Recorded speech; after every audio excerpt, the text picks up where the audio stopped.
परवा झोपेतून उठलो, म्हटलं आज किती बोकडे हॉटेल भाग्यश्रीवर कापले जाणार बघूयात। बघतो तर काय, सोशल मीडियावर चर्चेत असलेल्या हॉटेल भाग्यश्रीबाबत एक मोठी बातमी समोर आलेली होती। हॉटेल भाग्यश्रीच्या मालकाचं अपहरण करण्यात आलेलं होतं। बुधवारी सायंकाळच्या सुमारास 5 जणांनी त्यांचं अपहरण करून बेदम मारहाण केल्याची घटना घडली असं खुद्द मालकांनी सांगितलं। नागेश भाऊ मडके हे त्यांच्या हॉटेलवर उभे होते। त्यावेळी एक चारचाकी तिथं आली। त्या गाडीमधील लोकांनी सेल्फीच्या बहाण्यानं नागेश भाऊला बोलावून घेतलं।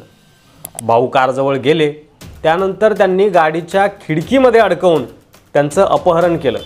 काचेत त्यांचे हात अडकवले आणि अक्षरशः तसंच त्यांना अपहरणकर्त्यांनी 5 किलोमीटरपर्यंत फरफटत नेलं। त्यानंतर गाडीत ओढलं। गाडीत ओढल्यानंतर त्यांना बेदम मारहाण करण्यात आली। याला मारून टाकू, मरेपर्यंत सोडायचं नाही, याला मारून टाकायचं आणि पुलात फेकून द्यायचं अशी धमकी ते देत होते। त्यांनी पुढं वडगावच्या पुलावर भाऊंना फेकून दिलं असा खळबळजनक दावा स्वतः भाग्यश्रीचे मालक आपले नागेश भाऊ मडके यांनी केला होता। दरम्यान धमकीचे फोन सुद्धा याआधी नागेश भाऊला म्हणजे आपल्या हॉटेल भाग्यश्रीच्या मालकांना आले होते आणि त्यानंतर असं हे विपरीत घडलं असं ते सांगतात।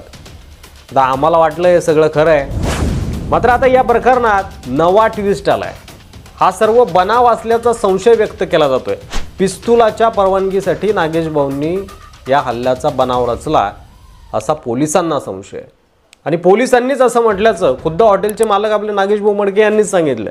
या प्रकरणी हल्ला होऊन 3रा दिवस उजाडलाय तरी कोणताही गुन्हा दाखल करण्यात आलेला नाहीये। पोलीस केवळ अदाखलपात्र गुन्हा दाखल करण्याची तयारी दाखवत असल्याचा आरोप हॉटेल भाग्यश्रीच्या मालकांनी केलाय।